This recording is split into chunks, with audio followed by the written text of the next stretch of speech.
Bincang bersama. Small listeners, terlahir dari pebisnis spa ya di Indonesia yang cukup ternama. Sosok yang satu ini punya banyak pengalaman, punya banyak cerita yang mungkin bisa kita dengarkan dan menjadi motivasi kita juga untuk berkarya di bidang kita masing-masing. Dan kali ini dalam podcast Bincang Bersama, Audrey berkesempatan untuk berbincang bersama dengan Direktur Martha Tilaar Spa dan juga Indonesia G20 Empower Advocates, ada Ibu Wulan Tilaar. Halo Ibu. Halo. Kita sekarang lagi ada di ruang belajar Alex Tilaar, ya. Betul. Di Jalan KH Wahid Hashim. Anda boleh berkunjung ke sini karena tempatnya ternyata indah sekali dan kaya akan buku ya, Ibu ya. Iya, di sini ada 10.000 buku kurang lebih. 10.000 buku dan faktanya ini adalah koleksi dari sang ayah. Iya, koleksi pribadi dari almarhum bapak saya. Oke, jadi kalau Anda penasaran bisa langsung datang ke sini, Small Listeners.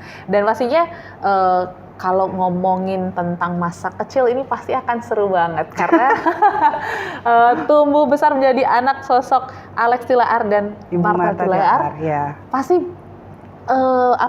punya banyak pengalaman di masa lalu bersinggungan dengan bisnis Bapak Ibu, atau seperti apa sebenarnya sosok Wulan ketika kecil? Masa kecil sih kalau saya rasa dinilai ya, kalau saya melihat nih, ya cukup normal sebenarnya gitu. Dan saya beruntung sih dengan ya orang yang bilang ya, dengan lahir dengan privilege gitu, yang begitu besar. Tapi saya consider my childhood is pretty much normal gitu. Entah karena saya memang pribadinya seperti itu, atau memang ya ada sih pola-pola asuh yang diajarkan oleh ibu bapak saya gitu ya. Tapi dari kecil memang kita anak-anak dilibatkan di bisnis dalam arti dalam segi observasi sih sebenarnya. Jadi dibiasakan untuk melihat jalannya roda-roda bisnis ini gitu.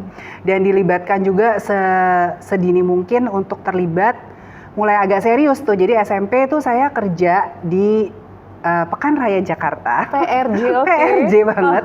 Tapi waktu itu masih di Monas. Oke. Jadi bukan sekarang gitu. Jadi pada waktu itu kita baru nge-launch Belia. Jadi Belia itu adalah brand kosmetik remaja waktu itu.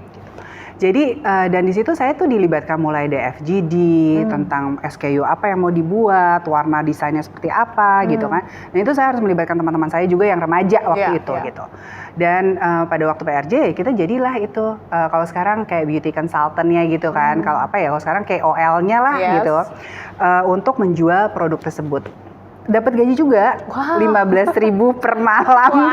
Tapi itu 15.000 mungkin cukup besar besar masa waktu itu ya. Lumayan lah. Jadi intinya orang tua saya itu berusaha melibatkan kami dari sejak kecil. Dan saya rasa itu cukup penting ya kalau kita punya keluarga, punya bisnis keluarga. Satu untuk menumbuhkan sense of belonging, kemudian juga tanggung jawab, dan akhirnya itu akan menimbulkan komitmen kepada apa yang akan dilanjutkan, gitu. Ya, jadi memang kalau dari masa kecil seperti biasanya sih, memang penuh dengan kemudahan, Mbak, gitu ya. Jadi ya hidup senang-senang gitu, tapi ya pastinya saya juga dari kecil juga udah mulai merasa terbebani. Ada tanggung jawab besar gitu ya. Iya, apalagi sudah mulai dewasa ya, justru mulai terlibat di kayak Belia itu gitu. Jadi saya sudah mulai sadar nih kayaknya arahnya mau ke situ ya. Ini udah mulai kayak gini nih gitu. Jadi dibilang beban gitu. Dan itu of course makin dewasa ya semakin berat. Sampai akhirnya saya harus berdamai dengan beban itu. Karena nggak ada yang namanya ex ibu, nggak ada yang namanya ex bapak, mantan suami atau mantan istri ada ya gitu. Tapi ya kalau memang udah dilahirkan di tempat ini ya, itu memang sudah jalannya gitu. Tapi bagaimana kita merespons untuk jalan ini, itu tuh banyak banget gitu. Mau menjadi yang terbebani terus, jadi stres. Tapi saya memilih berdamai dalam arti saya mau dan menjalankan ini, dan artinya kalau saya mau, saya harus melengkapi kompetensi saya karena memang saya diberikan. Saya juga sangat appreciate dengan orang tua saya tidak dipaksakan untuk harus ambil bisnis, harus ngambil mungkin chemist atau apa gitu, enggak. Jadi saya diberikan kebebasan, kamu mau ambil major apa, silahkan. Jadi memang saya waktu itu ngambil graphic design dan advertising.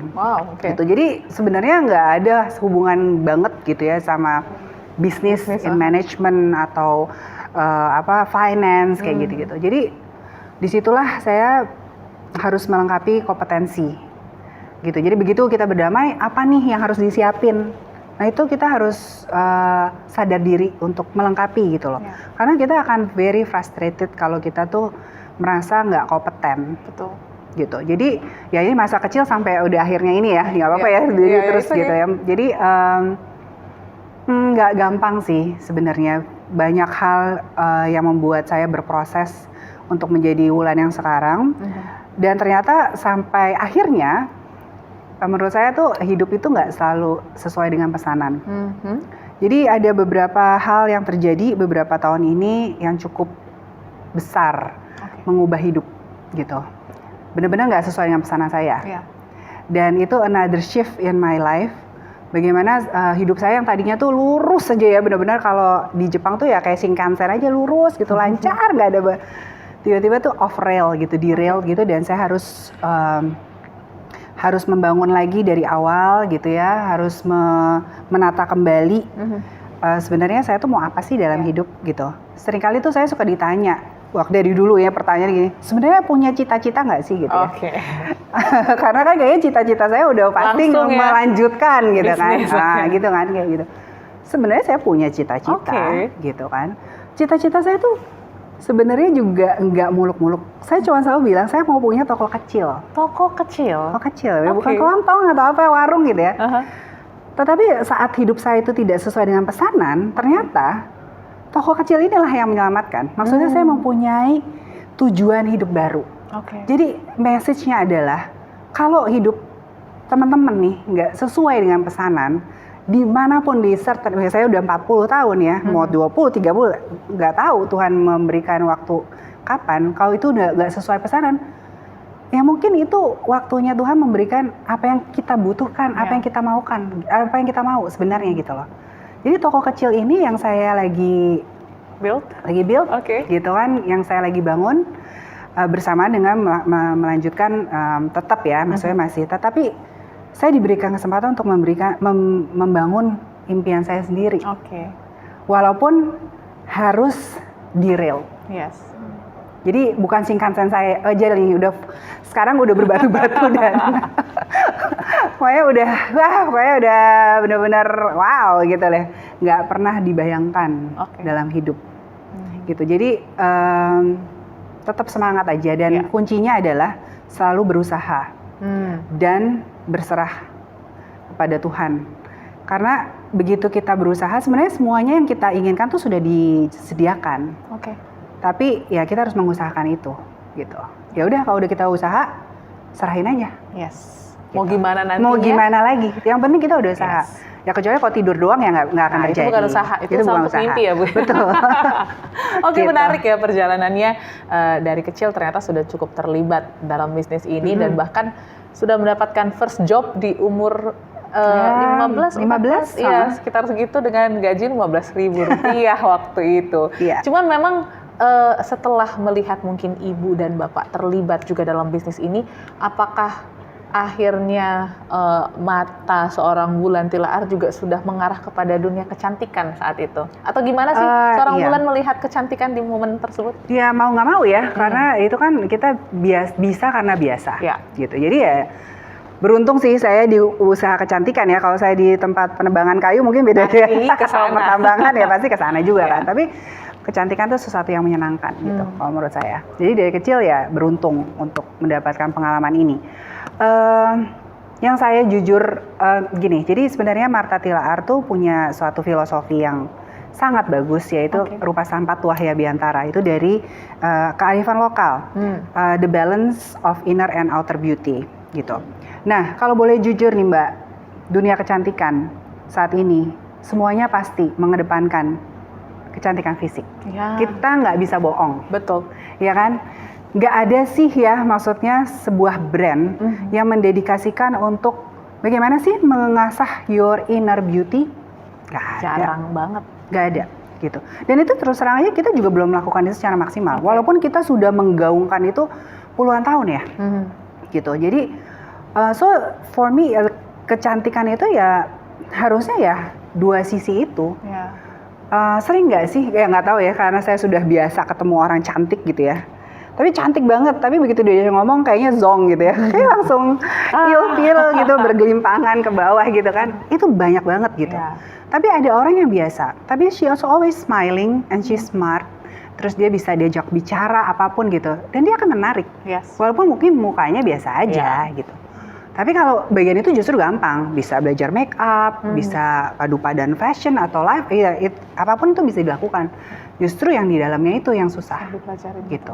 So for me seperti ada tanggung jawab juga, gitu kan. Apalagi dengan sekarang era sosial media, orang dituntut untuk sempurna, gitu kan.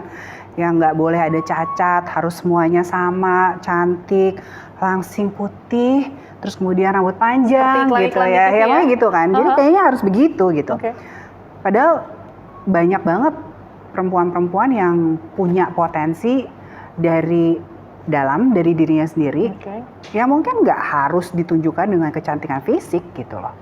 Tapi sekarang sudah semakin banyak sih. Udah semakin banyak. Jadi saya senang juga. Tapi sebagai seorang pemilik, maksudnya kita yang bergerak ini udah lama, saya kayak punya tanggung jawab lebih gitu untuk bisa mengajak para teman-teman ini gitu. Makanya kenapa saya menyebut diri saya tuh holistic beautifier. Holistic mempercantik secara holistik. Tapi di sini bukan memposisikan diri sebagai expert, master atau coach, enggak. Saya mau memposisikan diri sebagai teman seperjalanan. Jadi saya punya banyak pengalaman juga dari usia ataupun dari karena privilege saya punya banyak pengalaman, so I want to share gitu. Jadi teman-teman yang mau ikut atau yang mau terinspired ya silakan aja. Kalau relate monggo, kalau enggak ya nggak apa-apa gitu. Tapi the message is very strong karena saya mau share apa yang sebenarnya everybody has. Tapi mungkin dia nggak realize bahwa dia punya itu di dalam dirinya gitu.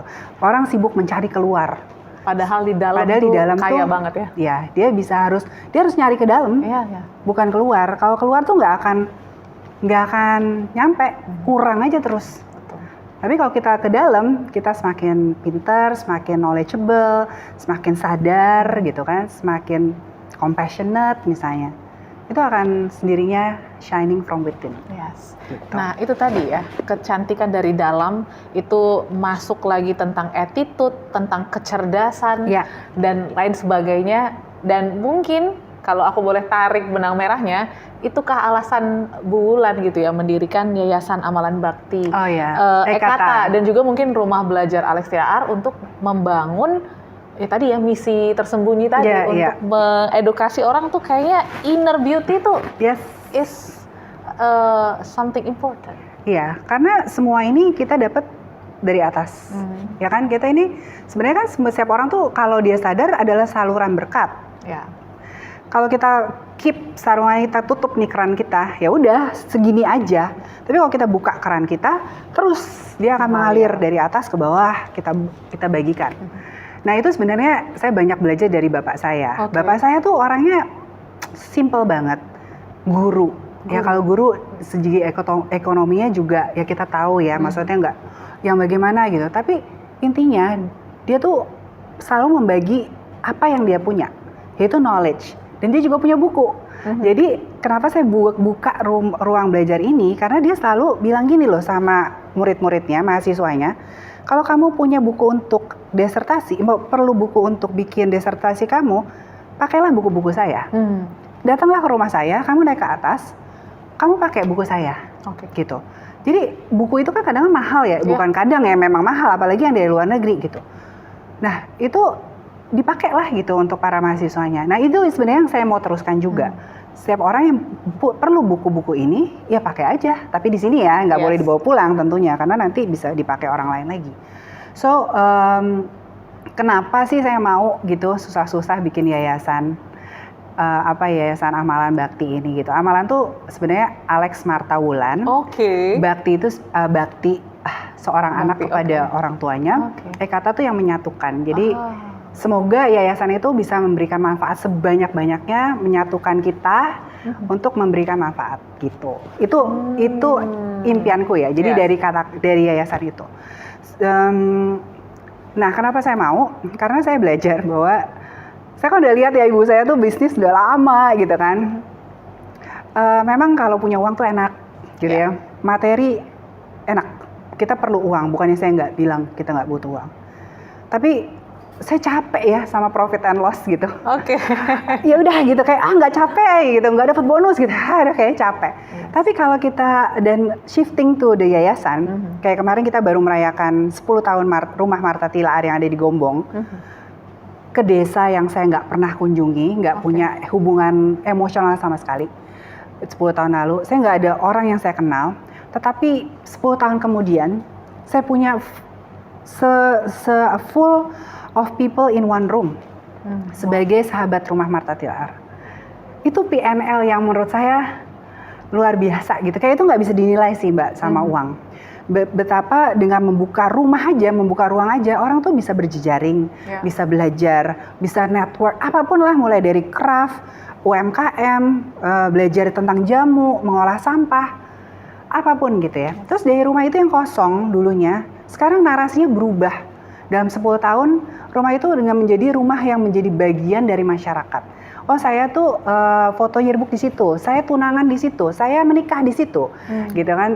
Saya belajar tentang lingkungan di situ, gitu. Jadi yang narasinya tadi rumah kosong, bahkan menakutkan karena kosong ya, itu kan rumah tua ya, jadi kosong ya, bayangin aja bisa kemana-mana dari pikiran. Tapi sekarang tuh narasinya beda. Itu aja tuh buat saya tuh berebes mili loh, kayak nggak tahu apa aku another cancer yang itu ya emosional gitu.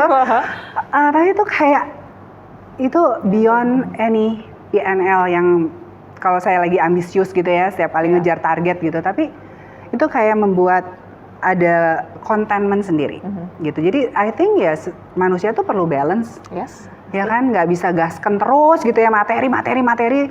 Saya rasa sih orang terkaya di dunia tuh udah ngerasa kayak apa sih, I can buy everything kok gitu kan. Tapi kalau kosong, nggak pernah berbagi, nggak pernah bermakna, ya udah gitu loh. Hidup ya udah begitu aja gitu. Tapi kayak melihat orang bisa bercerita kenapa ruangan ini nyaman misalnya.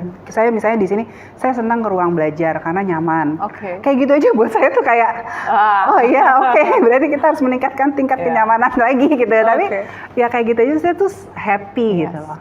Gitu. Jadi ya life is full of choices gitu. Ya we need the money, tapi money is not everything. Gitu. Jadi berdampak itu juga menjadi hal yang perlu kita pikirkan sebagai manusia ya. Ya kadang-kadang temanku bilang kalau kita meninggal tuh orang ingat apa ya tentang lo gitu kan. Iya kan, jadi kayak waktu bapak saya meninggal itu selama 3 hari tuh kayak saya tuh udah penuh banget orang sampai udah nggak inget siapa yang datang gitu loh. Tapi orang tuh datang gitu. Jadi saya tahu he did a good thing in his life gitu loh. Ya saya mau sih kayak gitu. Jadi kayak kalau nggak ada dampaknya ya udahlah, lo hilang ya udah sekilas aja gitu kan. Gitu. Jadi ya ini misalnya ada salah satu quotes bapak saya ya, dia bilang dia menulis buku 40 buku Mbak. 40 buku? Jadi dia memang membaca buku dan menulis buku. Dan saking suka, jadi dia bilang kenapa sih gue harus nulis buku? Dia bilang karena buku ini adalah buah pemikiran saya yang abadi. Saya tidak abadi, maka saya berharap suatu saat buku yang saya tulis ini bisa bermanfaat untuk masyarakat Indonesia. So, bayangkan ya, orangnya udah nggak ada, tapi tempatnya masih bisa memberikan manfaat. Itu apa nggak keren ya? Kalau buat saya sih keren. Salah ya, memuji itu sendiri. Tapi jadi inspirasi dan semangat juga. Iya, gitu. Buat saya semangat gitu. Saya kepengen juga sih kayak gitu suatu hari gitu. Aku juga pengen sih. Jadi kita semua pengen jadi seperti ya sosok yang dikenang ya ketika tidak ada lagi di dunia ini. Nah, tadi Bu Wulan juga menceritakan ya, ternyata banyak hal yang dilakukan di luar dari bisnis ini sendiri gitu. Terkhusus untuk masyarakat Indonesia atau mungkin di sekitar Gombong tadi ya.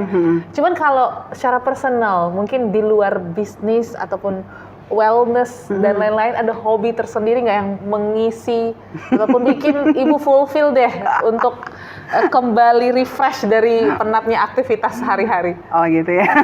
Ini mau yang receh atau yang ya, bagus? Receh dong, biar nggak serius-serius banget. Yang receh ya, seperti biasanya ibu-ibu lah. Saya suka banget, lagi suka sih nonton Korean drama. Oke, aku juga. Dan mengagumi ya yang bagus-bagus lah gitu. Ya itu receh banget sih, receh banget. Tapi mungkin yang bisa saya share kayak gini loh, pertanyaan soal gini, kan ibu sibuk banget ya, apa yang buat ibu tuh tetap sane gitu, nggak gila gitu kan. So nah tadi sosok ambisius, jadi saya juga sangat tertib ya, tadi disiplin sama ya saya bilang itu ritual, tapi kita butuh ritual untuk membangun good habits gitu. Jadi yang pertama, yang pasti setiap hari gitu, yang saya lakukan, saya bermeditasi. Jadi saya baru mengenal meditasi sebenarnya baru 2017. Tapi ya itu dibutuhkan istiqomah ya, harus tekun gitu kan. Kalau cuma meditasi sebulan sekali ya nggak efek. Tapi ya harus everyday. Nah untuk to build new habits itu dibutuhkan 90 hari, gitu 3 bulan lah, baru terbentuk habit baru. Gitu. Jadi yaudah, jadi mulai dengan meditasi. Saya baru mulai lagi sih sebenarnya gratitude meditation. Artinya berterima kasih untuk semua yang kita dapat gitu. Nah terus kemudian apa lagi ya? Oh saya tadi yang saya sebutin, saya melakukan self healing, Jinshinjutsu. Jadi itu yang Jepang. Karena itu tidak menggunakan tools, jadi menggunakan tangan kita sendiri. Gitu. Jadi nggak ada alasan kayak nggak bawa ini, nggak bawa itu, nggak. Jadi emang udah punya 2 tangan, that's it gitu kan. Terus doa. Terus mengejar langkah setiap hari. Harusnya 10.000 ya, waktu pandemi 10.000 itu getol banget. Tapi karena sekarang udah itu, jadi masih cuma 3.500. Minum 2 liter air. Udah. Itu, dan itu untuk masukin ke dalam jadwal saya itu cukup challenging. Gitu. Jadi memang start early. Karena ya jam 5 atau ya jam 5 itu udah mulai dengan ritual itu sampai nanti akhirnya kembali selesai, beristirahat gitu. Ya. Berarti tetap terlihat ya rahasia cantiknya Ibu Wulan gitu ya, ternyata dari asupan-asupan hal-hal yang baik ya, wellness tadi harus, yang menjadi menarik. Ya, itu yang membantu sih, at least itu beneficial untuk aku. Kan seperti yang tadi kita bilang ya, ada balancing antara inner dan outer seperti itu. Nah, bicara lagi terkait dengan tadi Ibu menyebutkan being holistic beautifier. Nah, ini kayaknya hal yang baru kah untuk Ibu sendiri atau itu cukup lama? Adalah job title yang saya create sendiri. Jadi pandemi itu produktif banget ya. Karena saya pikir saya bukan coach, saya bukan mentor, saya bukan beauty expert juga enggak lah gitu. Karena ya banyak orang yang lebih expert daripada saya gitu kan. So jadi holistic beautifier ya itu tadi. Sebenarnya teman seperjalanan untuk semua perempuan, ya laki-laki juga boleh karena merasa beautiful atau ganteng gitu ya. Untuk kenali dirinya sendiri sebenarnya gitu. Jadi kecantikan atau kegantengan atau apapun itu nggak selalu harus ada di luar. Jadi saya mengajak untuk banyak mencari ke dalam gitu. Nah maka dari itu sekarang karena sekarang dari spa ini trennya udah transform ke wellness, akan lebih ke wellness.